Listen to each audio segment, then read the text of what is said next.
Good morning students. Today in this video we will study the topic derivability from the chapter Limits, Continuity and Derivability of the book Calculus of Jeevanson's publication. First of all, we will start with the definition of derivability at an interior point. Let a function f be defined in the neighborhood of a point C belonging to closed interval AB. Then the function f is said to be derivable or differentiable at C if this limit exists. अब डेरिवेबिलिटी का meaning क्या है कि function किसी point पर डेरिवेबल तब होगा जब उस पॉइंट पर उस फंक्शन का डेरिवेटिव एग्जिस्ट करे। ये जो डेफिनेशन है, आपने जब डेरिवेटिव को बाय डेफिनेशन स्टडी किया था अपने 11th-12th में, तब आपने ये डेफिनेशन की थी। अब यहाँ इस डेफिनेशन को हम थोड़ा सा और ब्रॉड सेंस में पढ़ेंगे कि वहाँ आपने पढ़ा हुआ है कि अगर किसी पॉइंट सी पर फंक्शन का डेरिवेटिव चेक करना है तो आप ये लिमिट निकालते थे f of c plus h minus F of c by h और limit h tends to 0 exist करती है, तो जो इसकी वैल्यू आएगी वो फंक्शन का डेरिवेटिव होगा एट पॉइंट सी। अब हम कह रहे हैं कि ये अगर लिमिट एग्जिस्ट करती है तो फंक्शन एट पॉइंट सी पर क्या है, डेरिवेबल या डिफरेंशिएबल, दोनों ही वर्ड्स का सेम मीनिंग है। और ये जो लिमिट आएगी ये क्या कहलाएगी, derivative of f at c. Derivative को आप एफ डैश सी भी लिखते हैं, d by d x of f x भी लिखते हैं। अब हम इसी कॉन्सेप्ट को लेफ्ट हैंड डेरिवेटिव और राइट हैंड डेरिवेटिव की फॉर्म में जनरलाइज करते हैं कि अगर किसी ऐसे फंक्शन का आपको ये चेक करना है कि वो फंक्शन डिफरेंशिएबल है या नहीं, जिसकी लिमिट आप ऐसे डायरेक्ट नहीं निकाल सकते कि फंक्शन का लेफ्ट और राइट साइड पर बिहेवियर क्योंकि डिफरेंट था, तो ऐसे केसेस में आपको डेरिवेटिव भी राइट हैंड डेरिवेटिव और लेफ्ट हैंड डेरिवेटिव निकालने होंगे। तो सिंपल क्या करा, देखो एच जीरो प्लस ले लिया तो वो राइट हैंड डेरिवेटिव हो गया, एच जीरो माइनस ले लिया तो वो लेफ्ट हैंड डेरिवेटिव हो गया। अब क्योंकि जब आप राइट हैंड डेरिवेटिव ले रहे हैं तो देखो फार्मूला सेम यूज हो रहा है, लेकिन जब आप लेफ्ट हैंड डेरिवेटिव ले रहे हैं तो क्योंकि आपको c की जगह c माइनस एच यूज करना पड़ेगा और आपको c माइनस एच में से एफ ऑफ सी सब्ट्रैक्ट करना है, तो आपके रूल चेंज होगा। तो नीचे नोट करना है कि आपको क्या यूज करना है, माइनस एच, या आप इसको ऐसे यूज करो कि F of C minus F of C minus H और अपोन में क्या यूज कर लो फिर एच। आपकी मर्जी है, आप किसी भी फॉर्म में उस लिमिट को यूज कर सकते हैं और लिमिट वही एच टेंड्स टू फिर क्या हो जाएगी, 0 प्लस। अगर मैं यहाँ पर एक्चुअल में मैंने क्या करा, जो 0 माइनस का इफेक्ट था उसके अकॉर्डिंग अंदर वाले पार्ट को क्या कर दिया, चेंज। तो लिमिट देखोगे ध्यान से, यहाँ भी 0 प्लस है, यहाँ भी 0 प्लस है, सिर्फ इस पार्ट में यहाँ पर हमारा क्या गया, चेंज। ये आपका राइट हैंड डेरिवेटिव एट सी, ये है आपका लेफ्ट हैंड डेरिवेटिव एट सी। अब जैसे आपने जब लिमिट का कॉन्सेप्ट पढ़ा था तो हम क्या कहते थे कि लिमिट कब एग्जिस्ट करती है, जब बोथ लेफ्ट हैंड लिमिट और राइट हैंड लिमिट एग्जिस्ट करें और सेम हो। तो सेम यही कॉन्सेप्ट आपका डेरिवेटिव पर भी अप्लाई होता है कि अगर मैं कह रही हूँ कि derivative of a function at point C exist करता है, तो उसका मीनिंग है कि उसका राइट हैंड डेरिवेटिव भी एग्जिस्ट करता है, लेफ्ट हैंड डेरिवेटिव भी एग्जिस्ट करता है और दोनों ही क्या है, इक्वल। अब ये डेफिनेशन है कि अगर डेरिवेबिलिटी आपको ओपन इंटरवल के पॉइंट पर चेक करनी है तो उसका मीनिंग क्या होता है, बिल्कुल वैसे ही जैसे हमने कॉन्टिन्यूटी में डिस्कस किया था कि क्लोज इंटरवल ओपन इंटरवल के हर पॉइंट पर अगर डिफरेंशिएबल है तो आप उसे कहेंगे कि ओपन इंटरवल में डिफरेंशिएबल है। और अगर मैं इस इंटरवल को क्लोज कर दूं तो बिल्कुल जैसे हमने, आपको याद हो कि कॉन्टिन्यूटी की फर्स्ट वीडियो में डिस्कस किया था, ये पॉइंट है ए और ये पॉइंट है बी। अब ए का जो लेफ्ट साइड का पार्ट है वो यहाँ इंक्लूड नहीं है और बी का जो राइट साइड का पार्ट है वो यहाँ इंक्लूड नहीं है। तो अगर आपको क्लोज इंटरवल ए बी में डिफरेंशिएबिलिटी चेक करनी है तो आप ए और बी के बीच में हर पॉइंट पर चेक करेंगे, लेकिन ए पर कौन सी साइड की चेक करेंगे, राइट साइड की, और बी पर कौन से साइड की, लेफ्ट साइड की। तो देखो यही लिखा है हमने कोई function close interval A B में तभी डेरिवेबल होता है जब वो ओपन इंटरवल के तो हर पॉइंट पर डेरिवेबल हो, लेकिन ए पर राइट डेरिवेबल और बी पर लेफ्ट डेरिवेबल हो। नेक्स्ट, ये आपका एक बहुत इंपॉर्टेंट रिजल्ट है कि अगर किसी पॉइंट पर फंक्शन डेरिवेबल है तो हमेशा वो उस पॉइंट पर कॉन्टिन्यूअस होगा। लेकिन इस रिजल्ट का कन्वर्स ट्रू नहीं है कि डिफरेंशिएबिलिटी तो इम्प्लाई करती है कॉन्टिन्यूटी, लेकिन कॉन्टिन्यूटी आपकी हमेशा डिफरेंशिएबिलिटी को अप्लाई नहीं करती। इसके बारे में अभी हम अपने एग्जांपल्स में डिस्कस करेंगे। देखिए, ये आपका फर्स्ट एग्जांपल इस रिजल्ट को प्रूव करता है कि ये एक फंक्शन है जो कॉन्टिन्यूअस तो है लेकिन डेरिवेबल नहीं है। अब हम सबसे पहले चेक करते हैं कॉन्टिन्यूटी। कॉन्टिन्यूटी के लिए देखिए, हमने लिमिट अप्लाई करी है, limit x tends to 0 x sine 1/x। अगर आपको डाउट हो तो यही सेम क्वेश्चन हमने इसी टाइप का अपनी कॉन्टिन्यूटी वाली वीडियो में भी डिस्कस किया है। ज़्यादा डिटेल में अगर लेफ्ट राइट लिमिट का कॉन्सेप्ट सेपरेटली यूज़ करके आप इसे निकालना चाहें तो वहाँ से एज ए सिमिलर यूज़ कर सकते हैं। अब क्या करेंगे इसे, x इंटू साइन 1/x। वहाँ भी मैंने आपको बताया था साइन 1/x की जो वैल्यू होती है, कुछ भी हो लेकिन वो -1 के बीच में फाइनाइट क्वांटिटी होगी। जब x टेंड्स टू 0 हुआ तो x की वैल्यू होगी 0। 0 इंटू फाइनाइट क्वांटिटी की वैल्यू ऑलवेज क्या होती है, 0। f ऑफ 0 0 है ही, इसलिए आपकी लिमिट सेम होगी तो कॉन्टिन्यूस तो प्रूव हो गया। अब हम चेक करते हैं डेरिवेबिलिटी। डेरिवेबिलिटी चेक करने का फॉर्मूला है ये, हमने वैल्यूज पुट कर दी, 0 प्लस h पुट करेंगे तो आपका एक्चुअल में h ही पुट हो रहा है, h से h कैंसिल हो गया ये। अब यहाँ पर देखिए साइन 1/h की जो वैल्यू होगी जैसे जैसे 0 को अप्रोच करेगा वो -1 और 1 के बीच में ऑसिलेट करेगी। यहाँ पर मल्टीप्लाई में क्योंकि x आ गया था जिसकी वैल्यू 0 होने से फाइनाइट क्वांटिटी आ गई थी। अब यहाँ पर सिंपल साइन 1/h ही रह गया, तो हम क्या कह रहे हैं कि साइन 1/h जो है exist unique value as a नहीं करेगा क्योंकि साइन 1/h -1 और 1 के बीच में ऑसिलेट कर रहा है, तो ये लिमिट एग्जिस्ट नहीं हुई, तो ये फंक्शन नॉट डेरिवेबल आ गया। नेक्स्ट है आपको डिस्कस करना है कॉन्टिन्यूटी भी और डिफरेंशिएबिलिटी भी of this function. F x है आपका mode of x minus 1 plus mode of x minus 2 और इंटरवल है आपका क्लोज इंटरवल 0 to 3। तो मैंने इस इंटरवल को इस फंक्शन के अकॉर्डिंग 3 पार्ट में डिवाइड कर लिया, 0 से 1, 1 से 2 और 2 से 3। अब जरा ध्यान से देखिए, जब आपका x, अब आपकी मॉडुलस की ये प्रॉपर्टी आपने बहुत बार स्टडी कर ली है कि मोड ऑफ x x होता है जब x ग्रेटर देन 0 हो और माइनस x होता है जब x इज लेस देन 0 हो।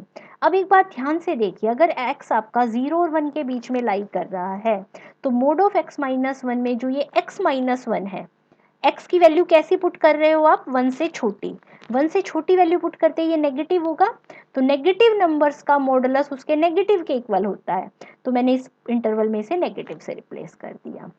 फिर 1 से छोटा नंबर पुट करने पर x माइनस 2 भी नेगेटिव आएगा, तो इसका मॉडुलस भी इसके नेगेटिव के इक्वल होता है, तो सॉल्व करके आ गया ये। अब हम बात कर रहे हैं 1 से लेकर 2 के तक में। अब x की वैल्यू 1 और 2 के बीच में पुट करनी है, मान लो मैं 1.5 पुट करूं, 1.5 पुट करते ये वाला पार्ट तो पॉजिटिव, तो इसे पॉजिटिव का ना मोड ऑफ x x से ही रिप्लेस होगा ना, तो मोड ऑफ x माइनस 1 की जगह मैंने x माइनस 1 ही लिख दिया। 1 और 2 के बीच का नंबर मान लो मैंने 1.5 पुट करा, यानी कि यहाँ 2 से छोटा नंबर पुट करते ही ये वाली वैल्यू नेगेटिव होगी, तो इसका मॉडुलस इसके नेगेटिव से रिप्लेस हो गया, तो सॉल्व करके वैल्यू आ गई 1। फिर हम बात करते हैं 2 से लेकर 3 तक नंबर। 2 से बड़ा नंबर चाहे आप यहाँ पुट करो चाहे आप यहाँ पुट करो, हमेशा वैल्यू पॉजिटिव आएगी, इसलिए दोनों का मॉडुलस इन्हीं से रिप्लेस हो गया, सॉल्व करके फंक्शन बन गया ये। ठीक है, अब आपको क्लियरली दिख रहा है ये आपका पोलिनोमियल फंक्शन है, ये आपका कांस्टेंट फंक्शन है और ये भी आपका पोलिनोमियल फंक्शन है। आपने कॉन्टिन्यूटी की जो फर्स्ट वीडियो थी उसमें स्टडी किया है कि कांस्टेंट फंक्शन और पोलिनोमियल फंक्शन ऑलवेज क्या होते हैं, कॉन्टिन्यूअस भी और डेरिवेबल भी होते हैं। लेकिन अब मेन पॉइंट क्या है कि 1 जो पॉइंट है उस पर फंक्शन देखिए ब्रेक हो रहा है, 2 पार्ट्स में डिवाइड हो रहा है, लेस देन और ग्रेटर देन के लिए डिफरेंट है और 2 पे भी डिवाइड हो रहा है।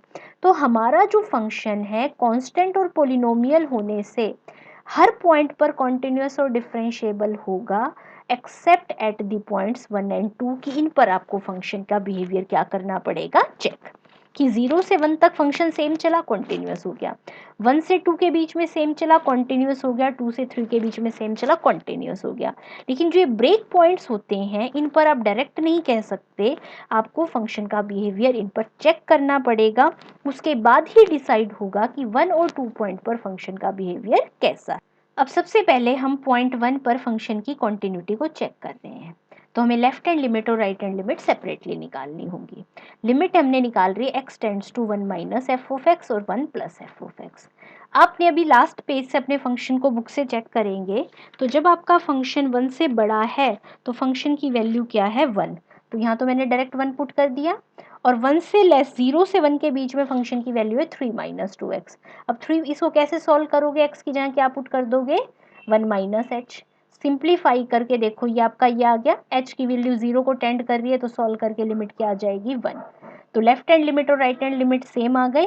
और f ऑफ 1 भी अगर आप अपने पिछली फंक्शन से चेक करेंगे कि हमने इक्वालिटी कहाँ लगाई थी, अभी देखो मैं आपको बता, हाँ जी देखिए हमेशा इनइक्वालिटी यहाँ लगी हुई है, तो 1 पे वैल्यू भी 1 है, और लेस देन और लेफ्ट हैंड लिमिट और राइट हैंड लिमिट की भी वैल्यू 1 आई, तो ये आपका कॉन्टिन्यूअस प्रूव हो गया।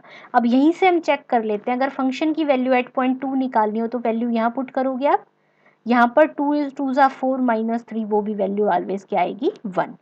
अब हम चेक, कॉन्टिन्यूअस तो हो गया आपका प्रूफ। अब कॉन्टिन्यूटी के बाद आपने चेक करनी है डेरिवेबिलिटी, तो देखो लेफ्ट हैंड डेरिवेटिव का फॉर्मूला लगाया, लेफ्ट हैंड डेरिवेटिव का जो फॉर्मूला था वहां पर बस हमने x की ac की जगह क्या पुट कर दिया, 1। एफ ऑफ 1 माइनस एच जब आपने निकालना है तो कौन से फंक्शन में वैल्यू पुट करनी है, वो फंक्शन जो 1 से छोटी वैल्यूज के लिए डिफाइन है, ये पुट कर दी वैल्यू, एफ ऑफ 1 1 है ही, सिंप्लीफाई करके ये आया, h से h कैंसिल हो गया, वैल्यू आ गई -2। फिर जब हम राइट हैंड डेरिवेटिव निकालेंगे तो ध्यान दीजिए ये point, F of 1 plus H निकालना है तो फंक्शन की वैल्यू वहां पुट करनी है जो वैल्यू 1 से बड़ी के लिए डिफाइन है, जो उसकी वैल्यू थी 1, वैल्यू आ गई 0, दोनों डेरिवेटिव नॉट इक्वल हैं तो यहाँ पर आ गया नॉट डेरिवेबल। सिमिलरली आप ऐसे ही पॉइंट 2 पर कॉन्टिन्यूटी चेक करोगे, 2 से छोटी वैल्यूज के लिए फंक्शन की वैल्यू थी 1 और 2 से बड़ी वैल्यू के लिए फंक्शन की वैल्यू थी 2x माइनस 3। इसमें ऐसे ही लिमिट पुट करके सॉल्व करना, आपका 1 आ जाएगा, लिमिट एग्जिस्ट कर गई। एफ ऑफ 2 भी मैंने आपको बताया था इसी फंक्शन में पुट करके निकालेंगे तो 1, तो ये आपका कॉन्टिन्यूअस तो हो गया। अब हम बात करते हैं लेफ्ट हैंड डेरिवेटिव और राइट हैंड डेरिवेटिव, तो यहाँ भी देखो नोट करो, 2 माइनस एच के लिए फंक्शन की वैल्यू कहाँ से उठाओगे, जो फंक्शन आपका 2 से छोटी वैल्यूज के लिए डिफाइंड है, और एफ ऑफ 2 आपका ये है। 2 प्लस के लिए फंक्शन कहाँ से उठाओगे, वो फंक्शन जो आपका 2 से बड़ी वैल्यूज के लिए डिफाइन है, उसमें x की जगह 2 प्लस एच पुट करोगे। दोनों लिमिट्स को जब सिंप्लीफाई कर रहे हो, देखो यहाँ 0 बाय नॉन जीरो नंबर है तो आंसर पहले ही लिमिट अप्लाई करने से 0 हो गया, और यहाँ h से h कैंसिल होकर कांस्टेंट वैल्यू आ गई 2, तो यहाँ भी डेरिवेबल नहीं है, तो यानी कि आपका कॉन्टिन्यूअस तो पूरे इंटरवल पर हो गया, लेकिन 1 और 2 को छोड़कर हर पॉइंट पर फंक्शन आपका क्या है, डेरिवेबल। नेक्स्ट जो एग्जांपल है उसमें आपको प्रूव करना है कि X square sine 1 by X not equal to 0 और 0 if x is equal to 0 आपका कॉन्टिन्यूअस भी है और डेरिवेबल भी है at x is equal to 0, लेकिन इस फंक्शन का जो डेरिवेटिव है वो कॉन्टिन्यूअस नहीं है। अब यहाँ पर कॉन्टिन्यूटी के लिए ये डेफिनेशन वाला मेथड अप्लाई करना कोई ज़रूरी नहीं है, हम इस क्वेश्चन को डायरेक्टली अपने फॉर्मूले वाले मेथड से कर सकते हैं। मैंने यहाँ पे इसका प्रूफ लिख दिया है कि limit x tends to 0 X square sine 1 by X को निकालेंगे तो क्या हो जाएगा, एक्स स्क्वायर की वैल्यू तो हमेशा 0 होगी, साइन 1 बाय एक्स कोई भी फाइनाइट क्वांटिटी होगी -1 और 1 के बीच में, इसलिए वो 0 आ गया, एफ ऑफ 0 भी 0 है।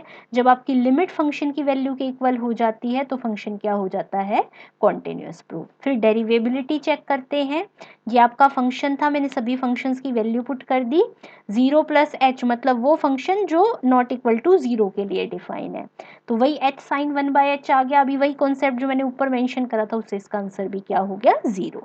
अब हमें निकालना है फंक्शन का डेरिवेटिव, मतलब कि X square sine 1 by X का डेरिवेटिव, तो देखो एक्स स्क्वायर का derivative 2x sine 1 by X as it is, X square as it is sine 1 by X का कोस 1 बाय एक्स और इनटू में -1 बाय एक्स स्क्वायर, ये function आ गया जब x नॉन जीरो है, और 0 पे तो आपका फंक्शन 0 है ही। अब हमें जब इस फंक्शन की कॉन्टिन्यूटी चेक करनी है f' की, तो हम सबसे पहले निकालते हैं इसकी लिमिट हमने अप्लाई कर दी। लिमिट अप्लाई कर दी तो देखो दोनों फंक्शन पे लिमिट को कर दिया सेपरेट। अब फर्स्ट वाली टर्म को देखो, आप फर्स्ट वाली टर्म में तो वही होगा 2x आपका क्या है 0, और साइन 1/x फिर वही क्या हो जाएगा फाइनाइट क्वांटिटी बिटवीन -1 एंड 1, तो इसका तो आंसर हो गया 0। अब प्रॉब्लम कहाँ पर है आपकी, इस वैल्यू से। अब जब cos 1/x पर आप लिमिट x टेंड्स टू 0 लगाएंगे तो इसकी वैल्यू -1 और 1 के बीच में इसकी भी ऑसिलेट करेगी। अब जब एक फिक्स्ड फाइनाइट वैल्यू नहीं है तो ये लिमिट एग्जिस्ट नहीं करती। जब किसी फंक्शन की लिमिट ही एग्जिस्ट नहीं करती तो वो कभी भी कॉन्टिन्यूअस नहीं होगा। अब नेक्स्ट जो आपका एग्जाम्पल है उसमें हमें क्या स्टडी करना है कि फंक्शन डिफरेंशिएबल गिवन है, उस कॉन्सेप्ट को यूज करते हुए इस लिमिट की आपको वैल्यू निकालनी है। अब डेफिनेशन क्या कहती है कि अगर कोई फंक्शन डिफरेंशिएबल होता है तो आपकी ये लिमिट f' के क्या होती है इक्वल। अब इस डेफिनेशन को यूज करते हुए हमें इस लिमिट को क्या करना है सॉल्व। तो देखो ये आपकी गिवन थी लिमिट, हमने लिख ली। अब इस लिमिट को सॉल्व करने के लिए अब देखो आपने बाय सब्स्टिट्यूशन मेथड जो सॉल्यूशन पढ़ा हुआ है लिमिट्स का, तो उसमें हम सब्स्टिट्यूशन मेथड में x को क्या पुट कर लेते हैं a प्लस एच, तो आपका h टेंड्स टू 0 होता है जब x टेंड्स टू a होता है, तो मैंने इस पे सब्स्टिट्यूशन मेथड लगा दिया और x को पुट कर लिया a प्लस एच। ऐसा हमने क्यों किया, क्योंकि इसको अगर मुझे इसको यूज करते हुए सॉल्व करना है तो मुझे a प्लस एच वाली टर्म्स की रिक्वायरमेंट है। आ गया ये। अब हम क्या कर रहे हैं, अब जरा ध्यान से देखिए, यहाँ पर हमने सिंपल ब्रैकेट ओपन करी है a इंटू एफ ऑफ ए, फिर h इंटू एफ ऑफ ए अलग कर लिया, a into F of A plus H एक ब्रैकेट में रख लिया। क्यों रख लिया, देखो हम ये वाली टर्म बनाने की कोशिश कर रहे हैं। हमने पहले ब्रैकेट खोली, फिर जिन टर्म में से a कॉमन आ रहा था वो मैंने सेपरेट कर ली, और बाकी जो बचा देखो ये दोनों टर्म अपॉन में सेपरेट कर दी। ठीक है। अब आपको इस फॉर्मूले के according F of A plus H positive चाहिए, एफ ऑफ ए नेगेटिव, तो मैंने इन दोनों में से माइनस कॉमन निकाल लिया और माइनस ए कर दिया, और H F A by H A करूंगी तो एफ ऑफ ए बच जाएगा।